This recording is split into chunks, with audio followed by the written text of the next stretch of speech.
Donald Trump is going to war with his own party and his own cabinet. And for the first time in his term, they're actually fighting back.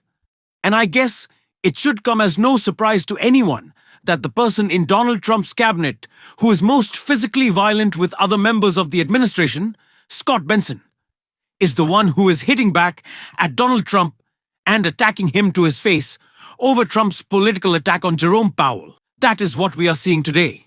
War all across MAGA that is causing chaos. We are going to get into it all.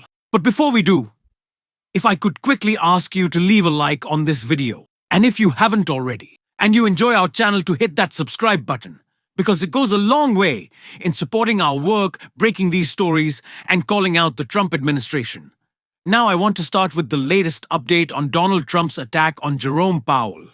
The politically motivated DOJ investigation that Rokana broke down right here and perfectly described why this is happening and where it will go. The Trump administration has crossed the Rubicon. You can't just threaten with criminal investigation an independent agency head like Jerome Powell who's doing his job. By the way, the only reason he isn't lowering interest rates is because of Trump's irrational economic policy. It's Trump's blanket tariffs that have forced Jerome Powell's hand. He would have lowered interest rates months ago if Trump didn't jack up the price on food and rent and housing with irrational tariffs. But what Trump is doing threatens the very economic fabric of this country. If we don't have the rule of law, if we don't have independent agencies, if we don't have an independent, trusted monetary policy. I think that it is very important, and I'm glad that Rokana pointed it out, that the problem Donald Trump has with Jerome Powell, a person whose policy positions I am certainly not defending, they have been incredibly detrimental to the material conditions of working people. But Donald Trump, his biggest problem with Jerome Powell stems from the fact that Donald Trump's tariffs are hurting the economy. It's the reason why we haven't seen Powell cut interest rates more. And I think that's important to point out, that there's not just some policy dispute, broadly speaking, but it's one that Donald Trump has caused with his own idiocy. And I think most people, no matter how much they pay attention to politics, can understand that. And they are. It's reflected in the polling, and it's part of the reason Benson's challenging Trump. But I want to look exactly at that polling. How important do the American people think that is? Very. And I'll just say, to quote the movie Tootsie, this is one nutty hospital, this back and forth. My goodness gracious. They think it's incredibly important that the Fed acts independently of Donald Trump, and they think it's best for the economy. We're talking about more than 2/3 of adults, 68%, 91% of Democrats, 75% of independents, and even 41%, 2/5 of Trump's base thinks it's important that the Fed acts independently of Trump for the best of the economy. So when you get 41% of Republicans and 91% of Democrats agreeing on something with 75% of independents, you know it is a popular position. The bottom line is the American people vigorously disagree with the President of the United States on this. They want a Fed that acts independently of him because they think it's best for the economy. So the Trump administration very clearly, to an extent, picking a fight with Jerome Powell, a clear political fight, which has been in play for months, and now perhaps a legal fight as well. Who do the American people sort of pick in that fight? Donald Trump is losing the political fight to Jerome Powell. I mean, you could just see it right here. Net approval rating per Gallup in December. Trump comes in at negative 23 points on the net approval rating. Way underwater. Jerome Powell, not the most popular guy in the world, but at minus 3 points, he's actually the most popular guy that Gallup polled of any. You would have to be an idiot, Donald Trump, to look at these numbers and think that a politically motivated war with Jerome Powell is the right move right now. But what is Donald Trump an idiot? Yes, he does not know what direction he wants to take his presidency. He just wants to go to war, and he wants MAGA to fall in line. But funny enough, this is not happening anymore on Epstein, on Venezuela, on Pete Hegseth's attacks, on just members of Congress. More broadly, we're seeing Donald Trump be confronted by Republicans in Congress, and now he's being confronted by Republicans in his cabinet. And although Scott Weiland didn't shoulder check Donald Trump or put his hands on him, which is kind of a surprise considering he likes to do that. He is now confronting Donald Trump, honestly the right thing to do. But the fact that this is leaked shows where Trump's head's at. But I want to get into this article before we break it all down. Panic Scott Bester confronts Trump over revenge probe. Donald Trump is facing blowback from inside his administration over the Justice Department's investigation into Federal Reserve Chair Jerome Powell.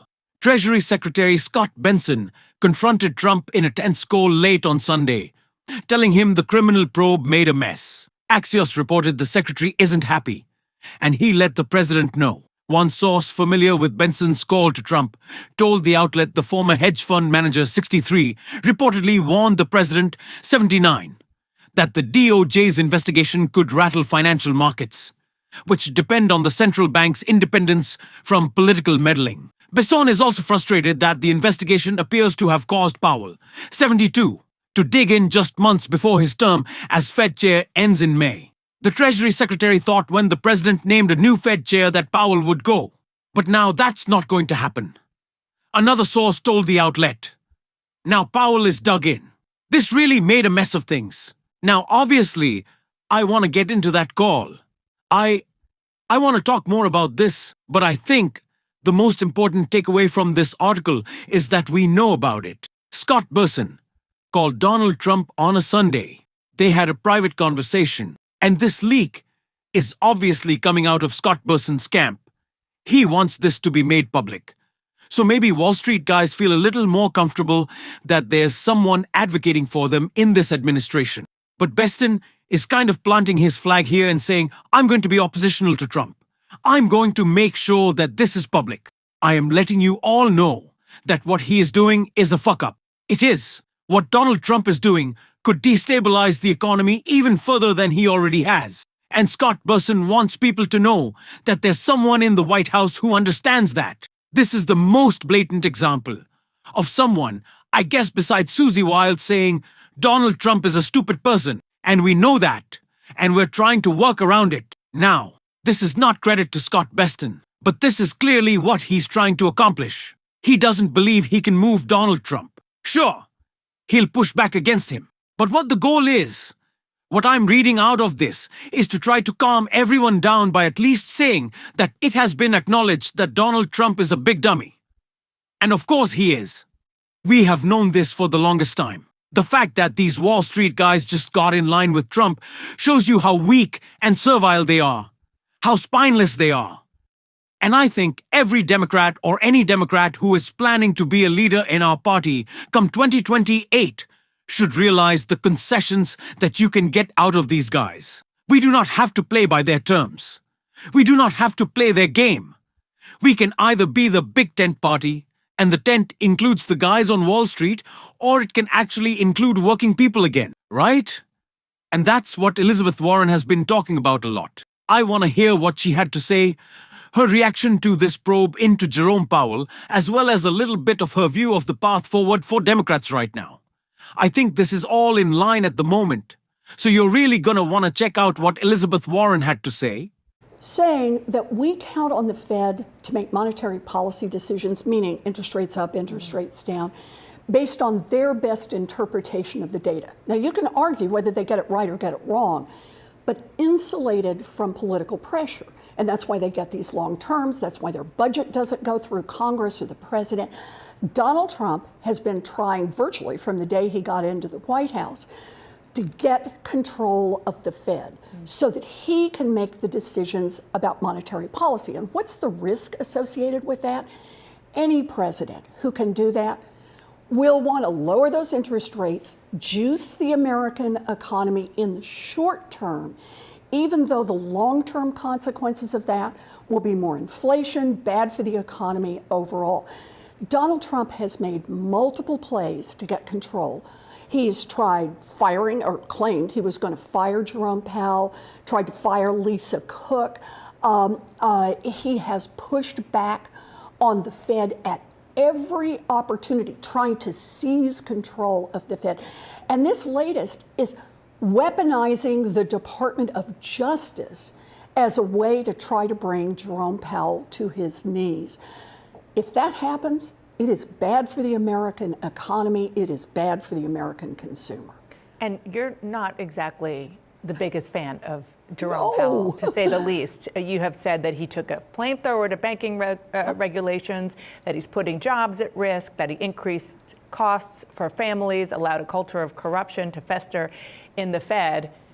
And the fact that you're now, I guess maybe you tell me, you're not necessarily defending him, you're defending the process. I'm defending the process, because understand, I have argued with Jerome Powell about what the data show and what the right response to those data are. We have locked horns over this multiple times, but I have never said that it should be up to the president to fire him, to be able to get rid of him. And here's the thing, Donald Trump has already said repeatedly, publicly, that anyone he appoints to be chair of the Fed will be somebody who agrees with Donald Trump all the time. In other words, Donald Trump has publicly announced he wants a sock puppet running the Fed, and that he will be the one who will be setting the dials on inflation and on other issues. Let's talk about your speech. You bet. Because the core argument, we heard a little bit of it, is that there are two kinds of Democrats. On the one hand, Democrats fighting to throw out what you call a rigged system, who want to fight corporate power and billionaires. And on the other hand, Democrats who, quote, politely nibble around the edges of change. Explain more. So look, the Democrats need to build a bigger tent in order to win in 2026, 2028, and beyond. So the question is, how do we do that? Partly, Donald Trump already told us. Remember, he said for an entire year before the 24 election, he would lower costs on day one. He gets elected, and the first interview he gives, he's asked, why did you win? And he said, because I said I would lower costs on day one. This is a real, and I know it. It feels like sometimes we hope it is, and then it's not. But this is a real moment of demarcation in the Trump administration. This type of pushback from a government official at this level, and then instant leaks out of the cabinet of pushback against Trump from within his administration. He really is weaker than ever, and we need to capitalize on that. We will talk about it on this show. And if you want to support that, as always, you can hit that subscribe button, leave a like on this video. If you stuck around to the end, drop a blue heart in the comments. Keep on fighting, y'all. Don't let him silence you. And until next time, I'll see you soon.